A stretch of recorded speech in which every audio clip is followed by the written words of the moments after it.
Matthew chapter 12, the sign of Jonah.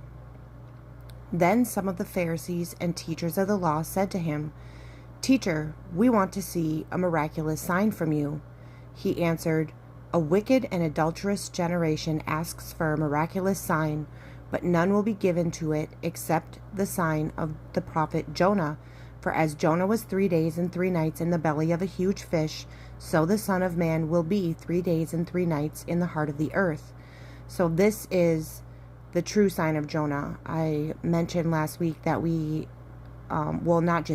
just last week we had an eclipse, but in a post last week, I mentioned the eclipse that we had last year that reminded everybody of the sign of Jonah that the Pharisees asked for. It wasn't necessarily to say that that was the sign of Jonah. There were just so many signs pointing to the fact that just like the Pharisees asked for a sign, Jesus says he will give them the only sign that he thinks that they are going to be able to comprehend, which is rising from the dead, which they still don't get.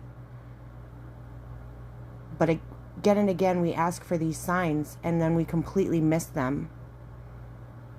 So yes, I believe the eclipse last year making the Aleph over the United States was definitely a sign. I'm not going to argue with anybody in the comments about what it means, good or bad.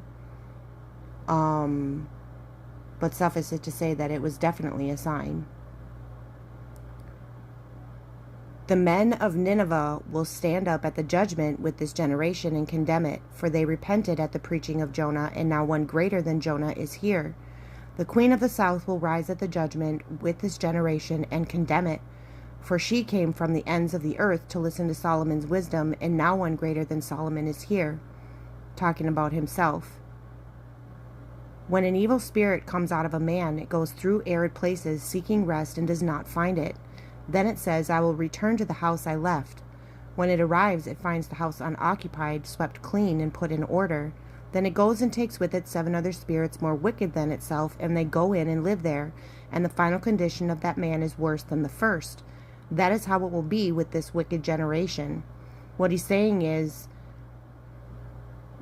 tidying up and putting on a facade that you have a perfect and tidy life is not gonna cut it if you are not constantly in the Word, living the Word, reading the Word, staying in close connection with God and His provisions, instead of going your own way and thinking that